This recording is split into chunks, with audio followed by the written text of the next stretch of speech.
কথা বলতে না পারলে নীরব থাকেন, কবরের ওয়াজ করেন, হাসরের ওয়াজ করেন। প্রশাসনকে এড়িয়ে সন্তুষ্ট করে ওয়াজ করার তো সাবজেক্টের অভাব নাই। আপনি কেন এ বিষয়ে কথা বলতে গেলেন? আপনি যে চিল্লাইতেছেন, আপনার ঘরের আলমারি শুকেছে, বাঘ ভাল্লুক বানরের ছবি নাই, এগুলো নামান না কেন? আপনার বাচ্চাকে কান্না বন্ধ করার জন্য পুতুল কিনেন নাই, নামান না কেন? আপনার বক্তব্য দিয়ে, আপনার বক্তব্যের রেফারেন্স দিয়ে আজকে জাহেলরা, ইসলাম বিরোধীরা, মূর্তি প্রেমীরা আমাদেরকে সবক দেয় যে অমুক হুজুরের কাছ থেকে শিখেন যে কিভাবে মূর্তির পক্ষে কথা বলতে হয়। এর চেয়ে লজ্জা এবং এর চেয়ে কলঙ্কের কোনো বিষয় হক্কানি আলেমদের জন্য হতে পারে না। কথা বলতে না পারলে নীরব থাকেন, কবরের ওয়াজ করেন, হাসরের ওয়াজ করেন। প্রশাসনকে এড়িয়ে সন্তুষ্ট করে ওয়াজ করার তো সাবজেক্টের অভাব নাই। আপনি কেন এ বিষয়ে কথা বলতে গেলেন? না, দুই একটা চাটুকর দালাল গোলাম আলেম, দুই একটা কণ্ঠবাস বক্তা যারা ছোট ঘর থেকে এসেছে, লাখ লাখ টাকা দেখেছে, হেলিকপ্টারে উড়েছে, হঠাৎ করে এগুলো দেখে ওদের মাথা নষ্ট হয়ে গেছে। ওরা ওদের ইমান আকিদা বিক্রি করে মূর্তির পক্ষে নেমেছে। ওরা আবুল ফজল মার্কা আলেম, ওরা সরকারের পক্ষ নিয়ে দালালি গোলামি করে আজকে দেশের যোগ্য আলেমদের বিরুদ্ধে ওরা ষড়যন্ত্র করতেছে। এই সমস্ত কণ্ঠবাস, সুরবাস, বয়াতি যাদের জীবন গেছে কঠিন কষ্টে, হঠাৎ করে তারা টাকার মুখ দেখেছেন, লক্ষ লক্ষ টাকা, হেলিকপ্টার, প্লেন দেখেছেন, মাথা টাথা নষ্ট হয়ে গেছে। এখন এই বয়াতি মার্কা সুর দিয়ে তারা মূর্তির পক্ষ নেবেন না তো নেবেন কিসের পক্ষ? তারা দালালি গোলামি করবেন না তো করবেন কি? এগুলো না করলে তো হেলিকপ্টার বন্ধ হয়ে যাবে। এই দালালি গোলামি না করলে তো তাদের প্লেনের চাকা, গাড়ির চাকা বন্ধ হয়ে যাবে। এই দালালি গোলামি না করলে তো লক্ষ লক্ষ টাকা হাদিয়ে আসবে না। সুতরাং এই দালাল গোলামদের ব্যাপারে আপনারা সতর্ক হবেন। যত দল বলেন, এদের মধ্যে এই আওয়ামী লীগের লোক এমন কি লোক নাই যাদের টাকায় মাদ্রাসা চলে? না থাকলে দাঁড়ায় বল, চলে না? মসজিদ চলে না? এই লোকটারে ধাক্কা দিলে হবে না বুঝাইতে হইব? 24 ঘন্টা সমালোচনা করো, তোমার সমালোচনার খবর লইছো একবারও? তোমার মেয়ের খবর কি? তোমার ছেলের খবর কি? তোমার ভাইয়ের খবর কি? তোমার বোনের খবর কি? তোমার মা বাবার খবর কি? সবগুলোর খবর নিয়ে অন্যের খবর লো। মাস্তানি করো না, চালাকি করো। তো তাদেরকে বোঝানো দরকার, তো বোঝানোর দায়িত্বটা আপনি গ্রহণ করেন। এই যে এখন তারা মূর্তি এবং ভাস্কর্যের পক্ষ নিয়ে যে সমস্ত উলামায়ে কেরামগণ মূর্তি এবং ভাস্কর্যের বিরুদ্ধে কথা বলতেছেন, এই যে উনাদেরকে রাজাকার, আলবদর, আশামস, পাকিস্তানি বংশোদ্ভূত বলে গালিগালাজ করতেছে, বা পাকিস্তানে পাঠিয়ে দিব বলে হুমকি ধমকি দিতেছে, জঙ্গি বলে গালিগালাজ করতেছে, বা উগ্র বলে গালিগালাজ করতেছে, আপনি তাদেরকে বুঝান যে মূর্তি এবং ভাস্কর্যের বিরুদ্ধে যারা কথা বলতেছেন তারা সঠিক, আপনারাই বেঠিক। দেখি কতটুকু বুঝাইতে পারেন। বুঝাইবার দায়িত্ব আপনি গ্রহণ করুন, আপনাকেই দিলাম। যারা আওয়ামী লীগের লোকদের বিপক্ষে কথা বলে তাদেরকে বলতেছেন মাস্তানি করো, চালাকি করো। না, আমরা মাস্তানি করব কেন, চালাকি করব কেন? এত বেশি আপনি বুঝেন, আপনার বোধ শক্তিকে সাধুবাদ জানাই। ও আর আপনি বলছেন মেয়ের খবর রাখতে, স্ত্রীর খবর রাখতে, বোনের খবর রাখতে, ভাইয়ের খবর রাখতে। তো আপনার কাছে জানতে চাই, আপনার ভাই বোনদের খবর আপনি রাখতে পারছেন? খতিবুল ইয়াবা সাহেব, আপনার ভাই বোনদের খবর আগে আপনি রাখেন, তারপর অন্যকে ভাই বোনদের খবর রাখতে বলেন। অবশ্য আপনিও কম না। আসসালামু আলাইকুম রহমতুল্লাহি ওয়া বারাকাতুহু। আলহামদুলিল্লাহি ওয়া কাফা ওয়া সালামুন আলা ইবাদিহিল্লাযীনা ইসতাফা, আম্মা বা'দ। ফাআউযু বিল্লাহি মিনাশ শাইতানির রাজীম। বিসমিল্লাহির রহমানির রহিম। প্রিয় দর্শকবৃন্দ, এমএনএন ইসলামিক টিভির পক্ষ থেকে আপনাদেরকে জানাচ্ছি আন্তরিক মুবারকবাদ। আশা করি আপনারা সবাই ভালো আছেন, ভালো থাকেন এই প্রত্যাশাই করি।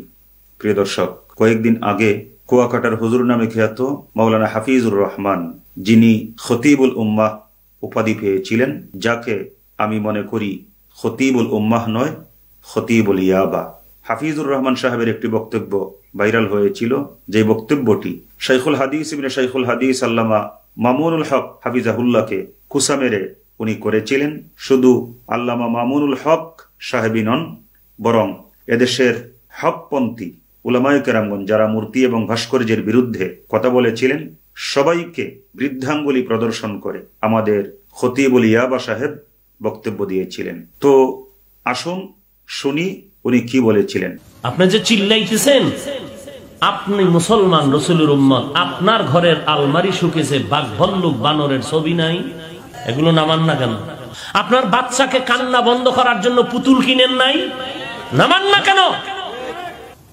কাদিয়ানীদের পণ্য আরএফএল কোম্পানির বালতি বদনা ঘরে নাই, ফেলে দেন না কেন? ময়দানে চিল্লানো আর ঘর ঠিক করা বহু ব্যবধান। প্রিয় দর্শক, সারা দেশের উলামায়ে কেরামগণ, সব দলের উলামায়ে কেরামগণ মূর্তি এবং ভাস্কর্যের বিরুদ্ধে কথা বলে যখন সরকার দলীয় লোক এবং সমর্থকদের রোষানলে, ঠিক ওই মুহূর্তে মূর্তি এবং ভাস্কর্যকে সাপোর্ট করে আমাদের হাফিজুর রহমান খতিবুল ইয়াবা সাহেব সরকারের আস্থাভাজন হওয়ার উদ্যোগ নিয়েছেন। তো আসুন, ইদানিং ওনার আরেকটি বক্তব্য ভাইরাল হয়েছে, আসুন সেই বক্তব্যটাও আমরা একটু শুনি। যত দল বলেন, এদের মধ্যে এই আওয়ামী লীগের লোক, এমন কি লোক নাই যাদের টাকায় মাদ্রাসা চলে? না থাকলে দাঁড়ায় বল, চলে না? মসজিদ চলে না? এই লোকটারে ধাক্কা দিলে হবে না বুঝাইতে হইব? বলো তুমি কয়দিন বুঝাইছো? বলো তুমি কয়দিন আল্লাহর কাছে দোয়া করছো? 24 ঘন্টা সমালোচনা করো। তোমার সমালোচনার খবর রয়েছে একবারও? তোমার মেয়ের খবর কি? তোমার ছেলের খবর কি? তোমার ভাইয়ের খবর কি? তোমার বোনের খবর কি? তোমার মা বাবার খবর কি? সবগুলোর খবর নিয়ে অন্যের খবর লো। মাস্তানি করো না, চালাকি করো। শুনলেন তো, আমাদের খতিবুল ইয়াবা হাফিজুর রহমান সাহেব এবার আওয়ামী লীগের প্রশংসায় মেতে উঠেছেন। শ্রোতাদেরকে ধমক দিয়ে আওয়ামী লীগের অবদানের কথা স্মরণ করিয়ে দিচ্ছেন। তো আমি বলতে চাই, আওয়ামী লীগ, ছাত্রলীগ, যুবলীগ বা তাদের সমর্থকেরা তারা আমাদের দুশ্মন নয়, কিন্তু এই মুহূর্তে আওয়ামী লীগের মূলদলের অনেক নেতৃবৃন্দ, ছাত্রলীগ, যুবলীগের অনেক নেতৃবৃন্দ যেই রকম ভাবে উলামায়ে কেরামগণ, বিশেষ করে যেই সমস্ত উলামায়ে কেরামগণ মূর্তি এবং ভাস্কর্যের বিরুদ্ধে কথা বলছেন, ওনাদেরকে রাজাকার, আলবদর, আশামস, পাকিস্তানের বংশোদ্ভূত বলে গালি দিচ্ছেন। শুধু তাই নয়, জঙ্গি বলে গালি দিয়ে, মৌলবাদী বলে গালি দিয়ে মূর্তি এবং ভাস্কর্যের বিরোধী লোকদেরকে পাকিস্তানে তাড়িয়ে দেওয়ার হুমকি দিচ্ছেন। সেই আওয়ামী লীগের প্রশংসায় মেতে উঠেছেন আমাদের খতিবুল ইয়াবা হাফিজুর রহমান। কার কাছে বলবো? দুঃখের কথা বলার জায়গা নেই। আসুন দেখি শাইখুল হাদিস ইবনে শাইখুল হাদিস আল্লামা মামুনুল হক সাহেব কি বলছেন, আমরা একটু শুনি।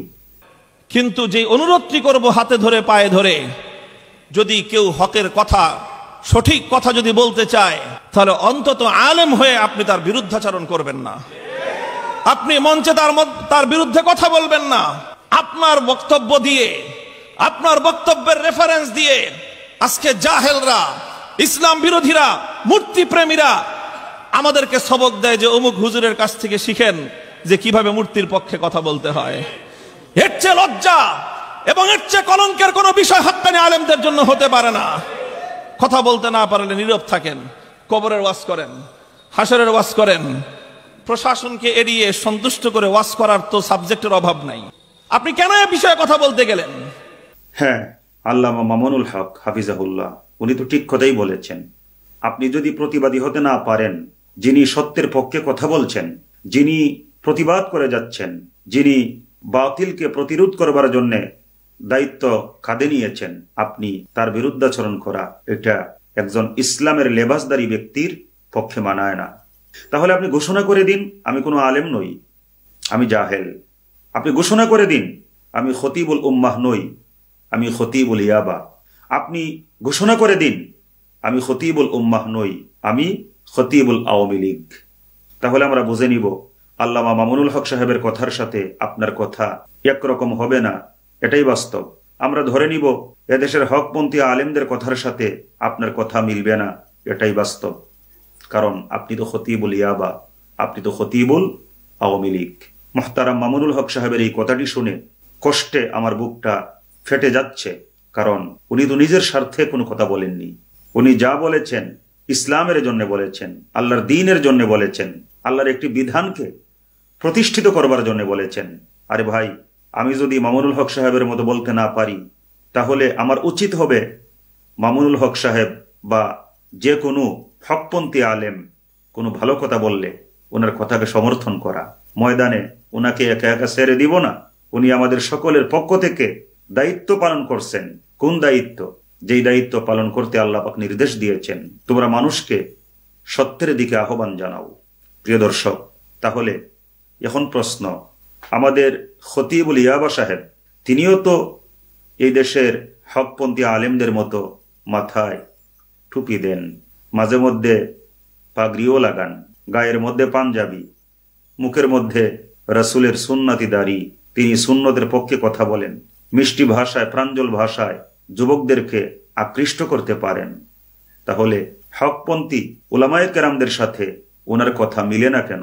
কারণটা কি? উনি ইসলামের পক্ষে কথা না বলে মূর্তি এবং ভাস্কর্যের পক্ষে যারা অবস্থান নিয়েছেন তাদের পক্ষে দালালি করেন কেন? কারণটা কি? আসুন আমরা একটু শুনি আমাদের আরেক ভাই মুহতারাম কামরুল ইসলাম সাঈদ আনসারী ভাইয়ের কাছ থেকে, দেখি তিনি কি বলেন। না, দুই একটা চাটুকর দালাল গোলাম আলেম, দুই একটা কণ্ঠবাস বক্তা যারা ছোট ঘর থেকে এসেছে, লাখ লাখ টাকা দেখেছে, হেলিকপ্টারে উড়েছে, হঠাৎ করে এগুলো দেখে ওদের মাথা নষ্ট হয়ে গেছে, ওরা ওদের ইমান আকিদা বিক্রি করে মূর্তির পক্ষে নেমেছে, ওরা আবুল ফজল মার্কা আলেম, ওরা সরকারের পক্ষ নিয়ে দালালি গোলামি করে আজকে দেশের যোগ্য আলেমদের বিরুদ্ধে ওরা ষড়যন্ত্র করতেছে। এই সমস্ত কণ্ঠবাজ, সুরবাজ, বয়াতি যারা নাকি, যাদের আমি বংশ নিয়ে কথা বলা উচিত নয়, এটা কোরআনুল কারীমের সূরাতুল হুজুরাতে আল্লাহ নিষেধ করেছেন বংশ নিয়ে কথা বলা। ব্রিটিশরা লোকদেরকে চাকরি দিত তাদের বংশীয় আভিজাত্য অবস্থা দেখে চাকরি দিত। তার কারণ কি? হঠাৎ করে উঠে আসা একটা লোক, সে তো মানে টাকা পয়সার মালিক হলে অনেক কিছু হয়ে যাবে। তো যার জীবন গেছে কঠিন কষ্টে, যাদের জীবন গেছে কঠিন কষ্টে, হঠাৎ করে তারা টাকার মুখ দেখেছেন, লক্ষ লক্ষ টাকা, হেলিকপ্টার, প্লেন দেখেছেন, মাথা টাথা নষ্ট হয়ে গেছে। এখন এই বয়াতি মার্কা সুর দিয়ে তারা মূর্তির পক্ষ নেবেন না তো নেবেন কিসের পক্ষ? তারা দালালি গোলামি করবেন না তো করবেন কি? এগুলো না করলে তো হেলিকপ্টার বন্ধ হয়ে যাবে, এই দালালি গোলামি না করলে তো গাড়ির চাকা বন্ধ হয়ে যাবে, এই দালালি গোলামি না করলে তো লক্ষ লক্ষ টাকা হাদিয়ে আসবে না। সুতরাং এই দালাল গোলামদের ব্যাপারে আপনারা সতর্ক হবেন। প্রিয় দর্শক, শুনলেন তো কি কামরুল ইসলাম সাঈদ আনসারী ভাই, উনি কি ভুল বলছেন? একদম সঠিক কথা বলেছেন। আমি এই কথাগুলোর আর ব্যাখ্যা দিতে চাই না, আমি সমর্থন করলাম। উনি যদিও নাম উল্লেখ করেন নাই, কিন্তু এই মুহূর্তে আবুল ফজল মার্কা আলেমকে, দালাল আলেম হাতে গোনা কয়েকজন বের করা যাবে। তার মধ্যে আমাদের খতিবুল ইয়াবা হাফিজুর রহমান, তিনি শীর্ষে। হাফিজুর রহমান ইয়াবা সাহেবকে মনে রাখতে হবে, আপনি কণ্ঠ দিয়ে বক্তা হয়েছেন, আল্লাহ পাক আপনাকে সুললিত একটি কণ্ঠদান করেছেন। হ্যাঁ, এই জায়গার মধ্যেও কথা আছে, এই দেশের মধ্যে সুললিত কণ্ঠের অধিকারী অনেক বক্তা আছেন, তারা মার্কেট পায় না। আপনি কেন মার্কেট পাইছেন? কারণ আপনি যে একটা দলের দালালি করেন, কিন্তু সেই দলের ব্যানার ছাড়া আপনি যদি বক্তা হওয়ার চেষ্টা করতেন, তাহলে আমরা দেখতাম কয়েকদিনে আপনি বক্তা হন, আদৌ হতে পারেন কিনা। আপনার চাইতে অনেক ভালো ভালো বক্তা এই দেশে আছে, যারা কোনো দলের পক্ষে দালালি করে না, তারা নিরপেক্ষতা বজায় রেখে হক কথা মানুষের কাছে পৌঁছায়, যার জন্য তারা মাহফিলের দাওয়াত পায়, তাদের মাহফিলেও লোক হয়। কিন্তু আপনার মতো না। আপনার মাহফিলে কারা যায়, কোন দলের লোকেরা যায়, এটা সবাই ভালো করেই জানে। তো হাফিজুর রহমান খতিবুল ইয়াবা সাহেব, আপনি দালালি করতে পারবেন, কিন্তু 1000 বার জন্মগ্রহণ করেও একজন মামুনুল হক আপনি হতে পারবেন না। আপনি দালালি করতে পারবেন, কিন্তু এই দেশের হকপন্থী আলেমরা, তাওহীদপন্থী জনতার মনে যে স্থান পেয়েছেন, সেই স্থানটা আপনি অর্জন করতে পারবেন না। আপনি কাদের মনে স্থান অর্জন করতে পেরেছেন সারা দেশবাসী জানে, আপনিও জানেন। তো আপনি আবার অহংকার করে বলতেছেন মাহফিলটা বন্ধ হয়ে গিয়েছিল, প্রশাসনের সাথে আলাপ করে আপনি মাহফিলটা ঠিক করেছেন। প্রশাসন তো আপনার কথাই শুনবে, কারণ আপনি যে কোন দিকে ইঙ্গিত করে কথা বলেন প্রশাসন দেখতেছে, তো তারা বুঝতেছে।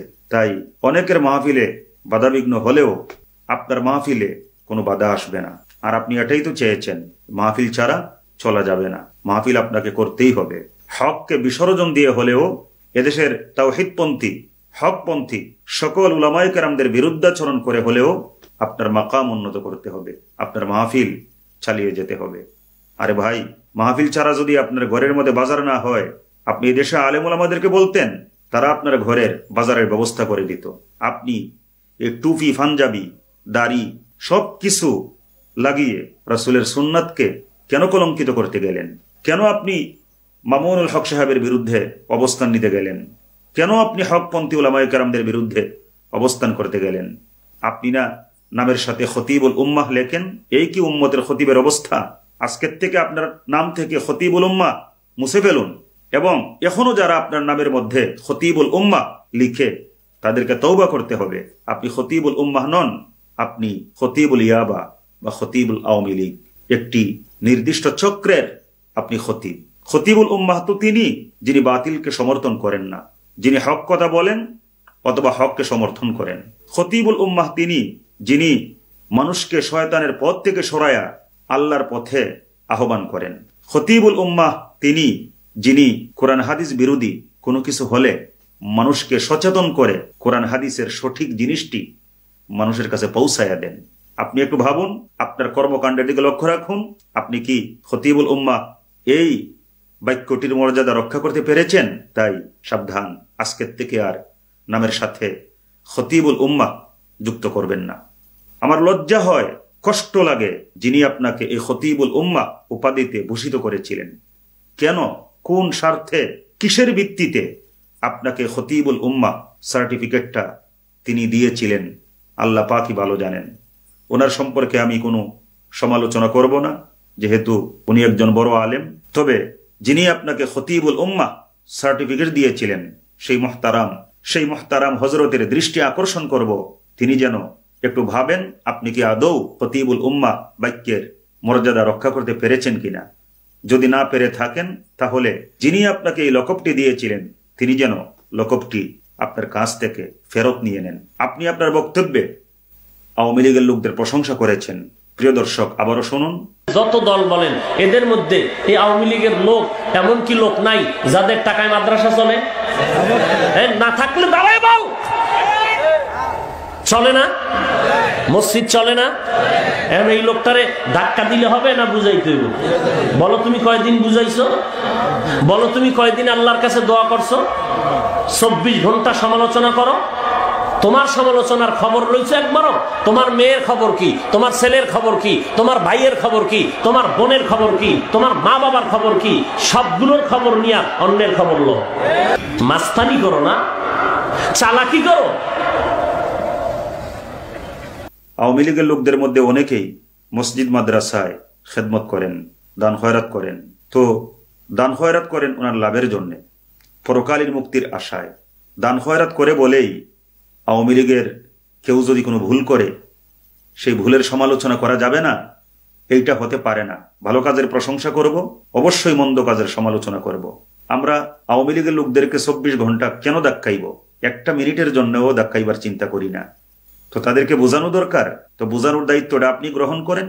এই যে এখন তারা মূর্তি এবং ভাস্কর্যের পক্ষ নিয়ে যে সমস্ত উলামায়ে কেরামগণ মূর্তি এবং ভাস্কর্যের বিরুদ্ধে কথা বলতেছেন, এই যে উনাদেরকে রাজাকার, আলবদর, আশামস, পাকিস্তানি বংশোদ্ভূত বলে গালিগালাজ করতেছে, বা পাকিস্তানে পাঠিয়ে দিব বলে হুমকি ধমকি দিতেছে, জঙ্গি বলে গালিগালাজ করতেছে, বা উগ্র বলে গালিগালাজ করতেছে, আপনি তাদেরকে বুঝান যে মূর্তি এবং ভাস্কর্যের বিরুদ্ধে যারা কথা বলতেছেন তারা সঠিক, আপনারাই বেঠিক। দেখি কতটুকু বুঝাইতে পারেন। বুঝাইবার দায়িত্ব আপনি গ্রহণ করুন, আপনাকেই দিলাম। যারা আওয়ামী লীগের লোকদের বিপক্ষে কথা বলে তাদেরকে বলতেছেন মাস্তানি করো, চালাকি করো। না, আমরা মাস্তানি করব কেন, চালাকি করব কেন? এত বেশি আপনি বুঝেন, আপনার বোধ শক্তিকে সাধুবাদ জানাই।